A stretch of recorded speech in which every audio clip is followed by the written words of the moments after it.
வணக்கம். இந்த இனிய காலை பொழுது உங்கள் இல்லங்களிலும் உள்ளங்களிலும் மகிழ்ச்சியை தென்றலாய் வீசச் செய்யட்டும். இந்த நாளில் உண்மையான நேர்மையான உழைப்பு, மாறாத மன உறுதி, வீட்டிற்கும் நாட்டிற்கும் நலம் தரும் நற்செயல்கள், அனைவரிடத்திலும் அன்பு, வறியோர்க்கும் முதியோர்க்கும் ஆதரவு, உடல் நலம், உள்ள நலம், செல்வ வளம் அனைத்தும் பெற பிரார்த்திக்கிறோம். இதோ நம் பார்வையில் நாளும் கோளும்.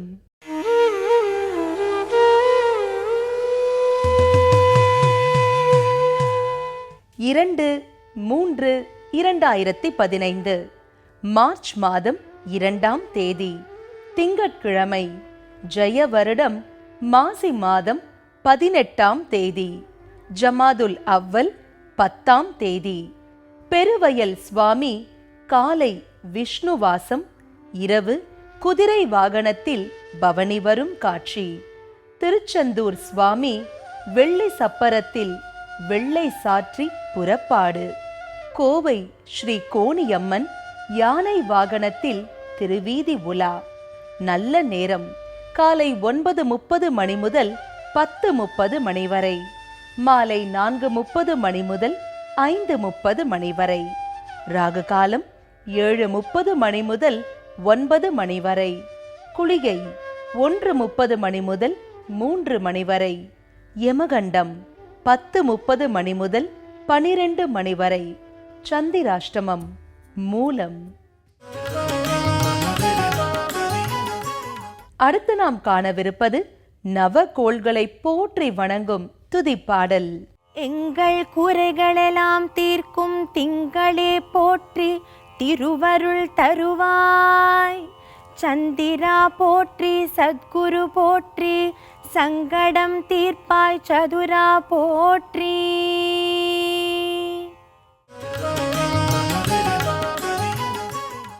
ஆலய தரிசனம், தேர்வுக்கால சிறப்பு பூஜை.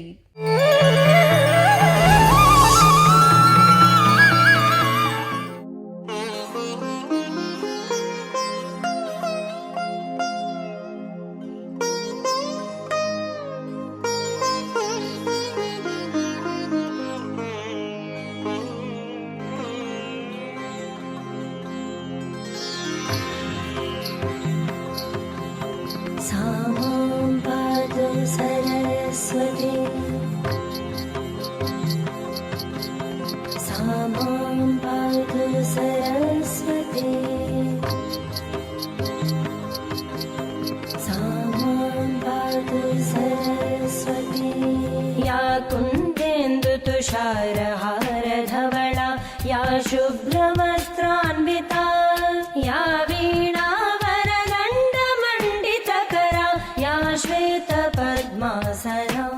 தமிழகம் முழுவதும் அனைத்து பள்ளிகள் மற்றும் கல்லூரிகளில் தேர்வுகள் நெருங்கிக் கொண்டிருக்கிறது.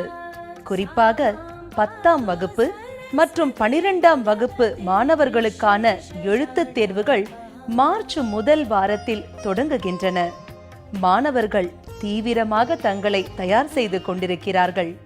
இருப்பினும் மாணவர்களுக்கும் பெற்றோர்களுக்கும் ஒருவித பயமும் கவலையும் பொதுவாக காணப்படுகிறது. இத்தகைய தேர்வு பயத்தையும் மனக்குழப்பத்தையும் தீர்க்க வல்ல சக்தி படைத்த கோவில் செங்கல்பட்டு அருகே செட்டிப்புண்ணியம் என்ற ஊரில் அமைந்துள்ளது. இங்கு அமைந்துள்ள ஸ்ரீ தேவ நாராயண பெருமான் கோவிலில் உற்சவ மூர்த்தியாக எழுந்தருளி இருக்கும் ஸ்ரீ ஹயக்ரீவர் கல்வி கடவுளாக அருள் பாலிக்கிறார். இவரை மனதார வணங்குபவர்களுக்கு நல்ல புத்தி கூர்மையையும் ஞாபக சக்தியையும் அருளி தேர்வு பயத்தை போக்குகிறார். மாணவர்களின் நலனுக்காக செட்டிப்புண்ணியம் ஸ்ரீ ஹயக்ரீவர் சுவாமிகளுக்கு நிகழ்த்தப்பட்ட சிறப்பு வழிபாட்டு காட்சிகளை புதுயுகம் உங்களுக்கு வழங்குகிறது. மாணவர்களும் பெற்றோர்களும் ஆசிரியர்களும் மற்றும் அனைத்து நலம் விரும்புவோரும் இந்நிகழ்வுகளை காணும் போது ஓம் ஹயக்ரீவாய நமக என்ற மந்திரத்தையும் ஓம் சரஸ்வதி நமக என்ற மந்திரத்தையும் எத்தனை தடவை முடியுமோ அத்தனை முறை மனதிற்குள் சொல்லி பயனடையலாம்.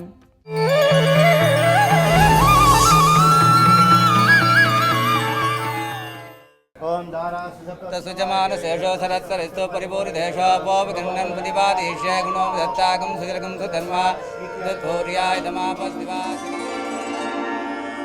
ज्ञानानन्दमयं देवं निर्मलस्फटिकाकृतिम् आधारं सर्वविद्यानां हयग्रीवमुपास्महे यस्य द्विरदवक्त्राद्याः पारिषद्याः परशतं विघ्नं निघ्नन्ति सततं विश्वक्सेनं तमाश्रये। गुरुर्ब्रह्मा गुरुर्विष्णुः गुरुर्देवो महेश्वरः गुरुः साक्षात् परब्रह्म तस्मै श्रीगुरवे नमः। प्रह्लाद नारद पराशर पुण्डरीक व्यासाम्बरीश शुक शौनक भीष्मदाल्भ्याम् रुक्माङ्गदार्जुन वसिष्ठ विभीषणादीन् पुण्यानिमान् परमभागवतान् स्मरामि।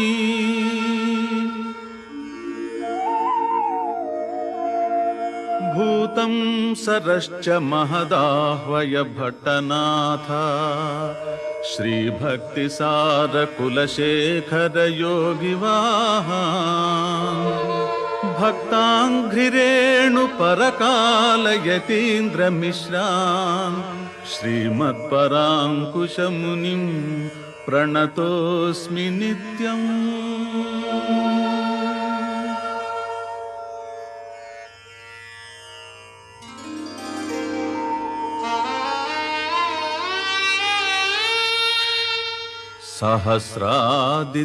सहस्रादित्यसङ्काशं सहस्रवदनाम्बरं सहस्रदोःसहस्रारं प्रपद्येऽहं सुदर्शनम्। हुङ्कारभैरवं भीमं प्रपन्नार्तिहरं प्रभुम् सर्वपापप्रशमनं प्रपद्येऽहं सुदर्शनम्।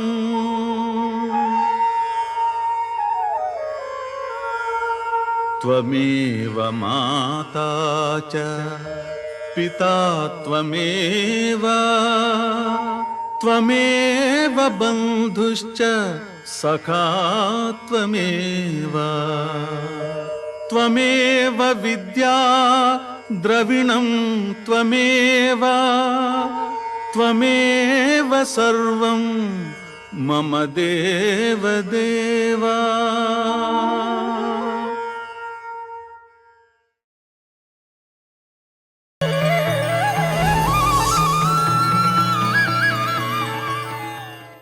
सन्नो मित्रसंवरुणः सन्नो भवत्वर्यमा सन्न इन्द्रो बृहस्पतिः सन्नो विष्णुरुरुक्रमः नमो ब्रह्मणे नमस्ते वायो त्वमेव प्रत्यक्षं ब्रह्मादि त्वमेव प्रत्यक्षं ब्रह्म वदिष्यामि ऋतं वदिष्यामि सत्यं वदिष्यामि तन्मामवतु तद्भक्तारमवतु अवतु माम् अवतु वक्तारम्। ॐ शान्ति शान्ति शान्तिः। शीघ्रं जाग्यास्यामः वर्णस्वरः मात्राबलं तामसं तानः इत्युक्तस्य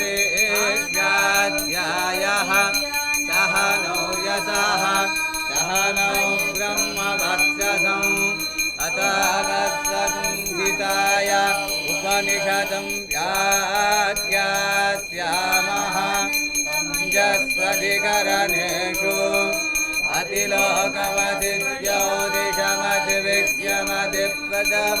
अतिलोकमतिज्योतिषमतिविज्ञमतिप्रदमध्यात्मं पृथिवी पूर्वरूपं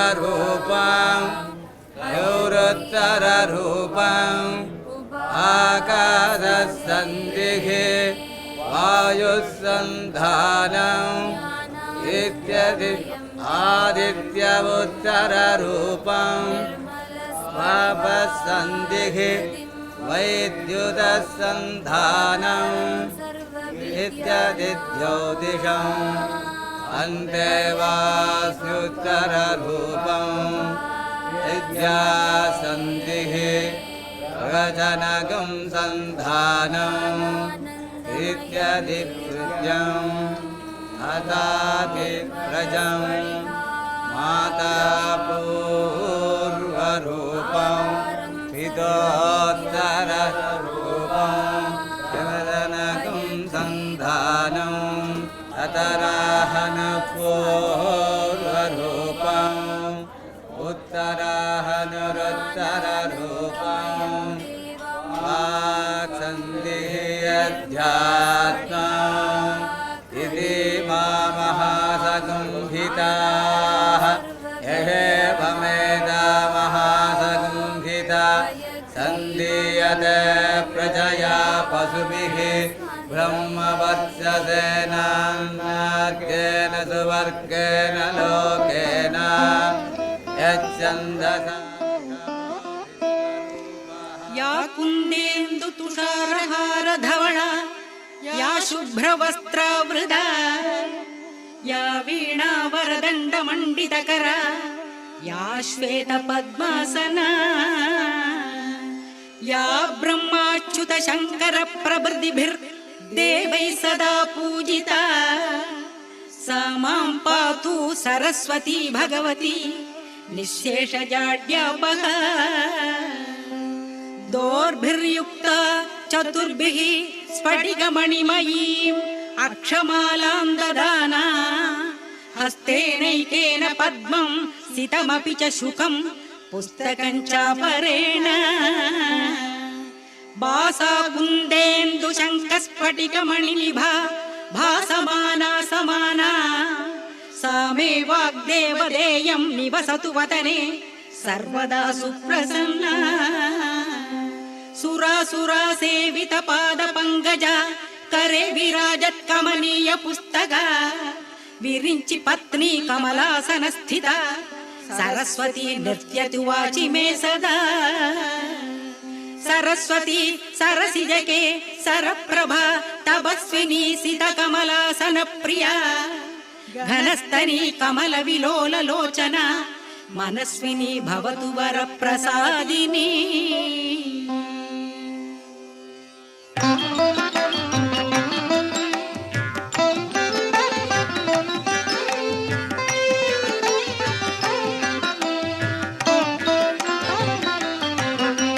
सरस्वती नमस्तुभ्यं वरदे कामरूपिणी विद्यारम्भं करिष्यामि सिद्धिर्भवतु मे सदा सरस्वती नमस्तुभ्यं सर्वदेवी नमो नमः शान्तरूपे शशिधरे सर्वयोगे नमो नमः नित्यानन्दे निराधारे निष्कळायै नमो नमः विद्याधरे विशालाक्षी शुद्धज्ञाने नमो नमः शुद्धस्फटिकरूपायै सूक्ष्मरूपे नमो नमः शब्दब्रह्मि सदुर्हस्ते सर्वसिद्ध्यै नमो नमः मुक्तालङ्कृत सर्वाङ्गे मूलाधारे नमो नमः मूलमन्त्रस्वरूपायै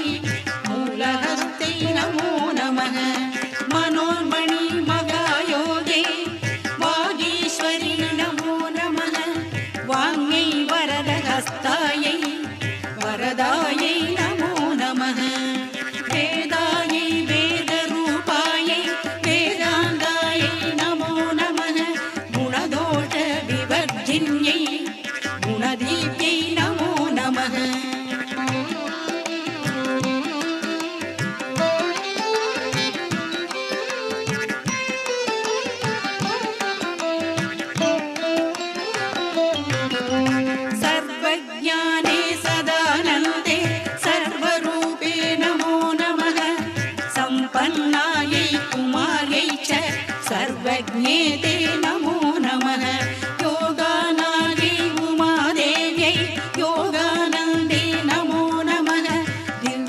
ज्ञानत्रिनेत्रायै दिव्यमूर्त्यै नमो नमः अर्थचन्द्रजडाधारी चन्द्रबिम्बे नमो नमः चन्द्रानित्यजडाधारी चन्द्रबिम्बे नमो नमः अनुरूपे महारूपे विश्वरूपे नमो नमः अणिमार्यष्टसिद्धायै आनन्दायै नमो नमः ज्ञानविज्ञानरूपायै ज्ञानमूर्त्यै नमो नमः नानाशास्त्रस्वरूपायै नानारूपे नमो नमः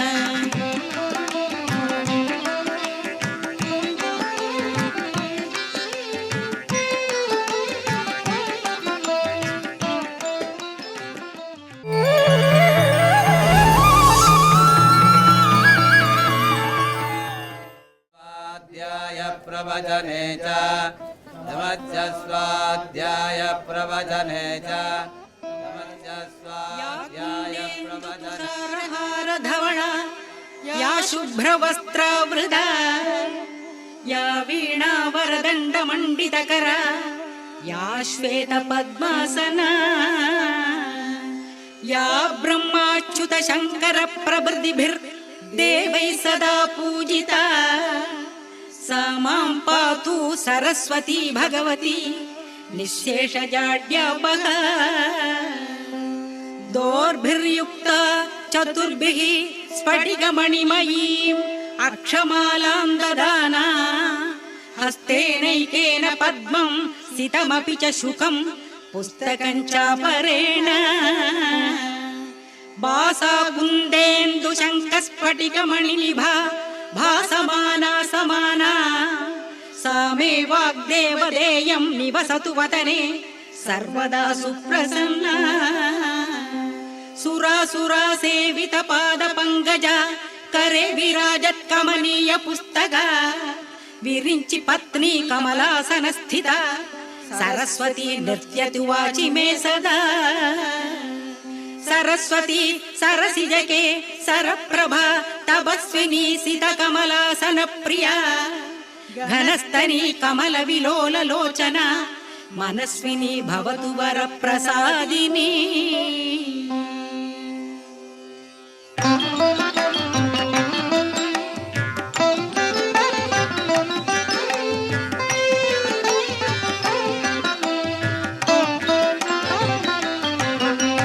सरस्वती नमस्तुभ्यं वरदे कामरूपिणी विद्यारम्भं करिष्यामि सिद्धिर्भवतु मे सदा सरस्वती तेषां त्वयासनेन प्रस्तसितव्यं श्रद्धया ध्येयम् अश्रद्धया ध्येयं श्रिया ध्येयं प्रिया ध्येयं प्रिया ध्येयं संविदा ध्येयम् अत यदि ते कर्म विचिकित्सा वा वृत्तविचिकित्सा भास्यात् अलुक्षा धर्मकामा स्युः यदा ते तेषु वर्तेरन् तथा तेषु वर्तेताः एष आदेशः एष उपदेशः एषा वेदोपनिषत् एतदादनम् एवमुपासितव्यम्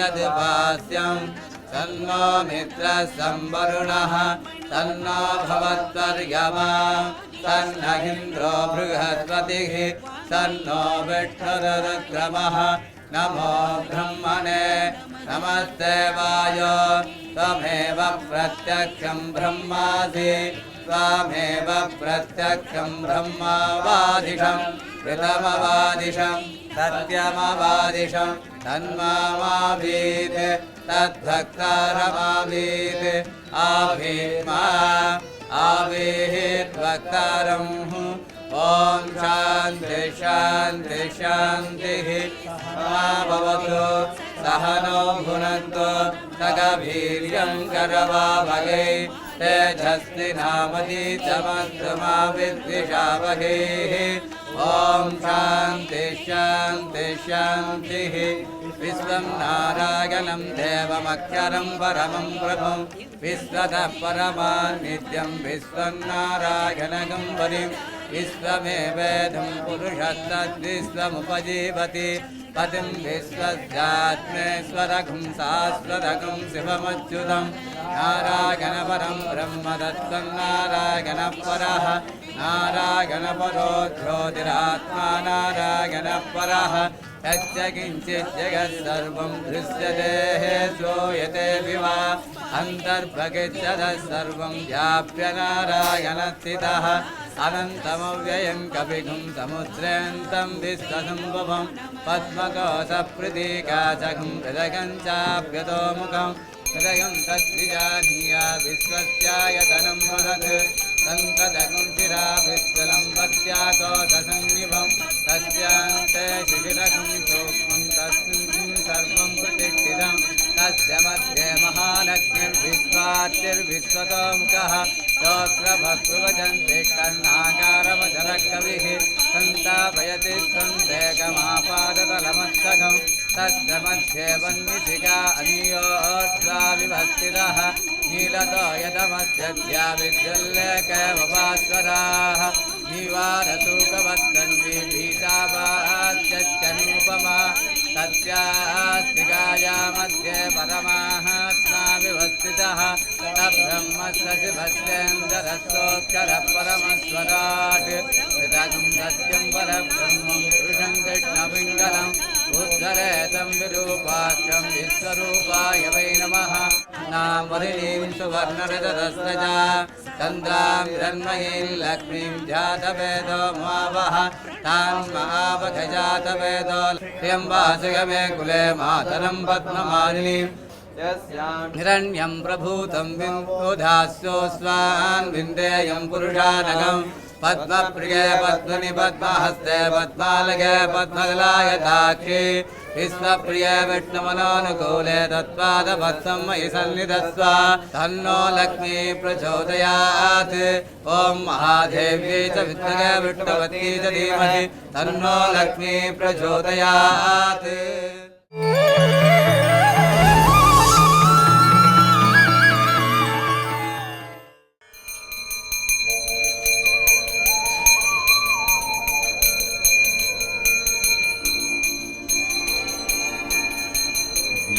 ज्ञानानन्दमयं देवं निर्मलस्फटिकाकृतिम् आधारं सर्वविद्यानां हयग्रीवमुपास्महे यस्य द्विरदवक्त्राद्याः पारिषद्याः परश्यतम् विघ्नं निघ्नन्ति सततं विश्वक्सेनं तमाश्रये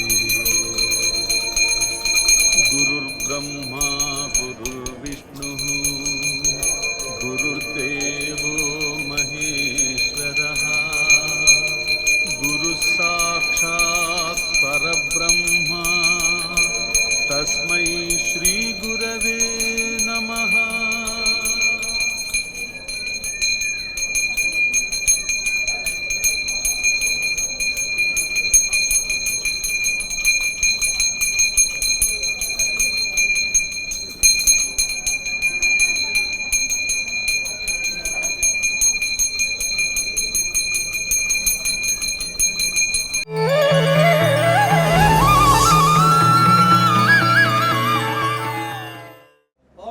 देव्यै च विद्महे विष्णुपत्नी च धीमहि तन्नो लक्ष्मी प्रचोदयात् वागीश्वराय विद्महे हयग्रीवाय धीमहि तन्नो हंस प्रचोदयात् उत्तवर देवनाथ स्वामी श्रीदेवी भूमिदेवी हेमाम्बुजनायकी संगमलवल्लिन तायार திருநாமம் யோக அயகிரீவ சுவாமி கல்வி கதிபதி யோக நிலையில 4 கரங்களோட குதிரமுகம் கொண்டு எழுந்திருக்கார்.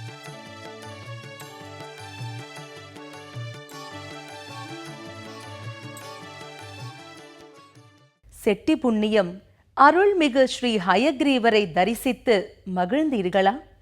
மாணவ மாணவியர் அனைவருக்கும் உடல் நலம், புத்தி கூர்மை மற்றும் நல்ல ஞாபக சக்தியையும் ஸ்ரீ ஹயக்ரீவர் அருளுவார். ஆனால் ஒரு முக்கியமான விஷயத்தை நன்றாக நினைவில் வைத்துக் கொள்ளுங்கள். தேர்வை நன்றாக எழுத கடவுள் துணை நிற்பார். ஆனால் தேர்வுக்கு வேண்டிய பாடங்களை மாணவர்கள்தான் நன்கு படிக்க வேண்டும், தேர்வு எழுத வேண்டும். நன்கு திட்டமிட்டு ஆசிரியர்களின் வழிகாட்டுதலுடன், பெற்றோர்களின் அரவணைப்புடன் எல்லா பாடங்களையும் நன்கு படித்து தேர்வினை சந்திக்க வாழ்த்துகிறோம். முயற்சி உடையார் இகழ்ச்சி அடையார். மாணவ செல்வங்கள் அனைவருக்கும் இறையருள் கிட்ட பிரார்த்திக்கிறோம். நன்றி.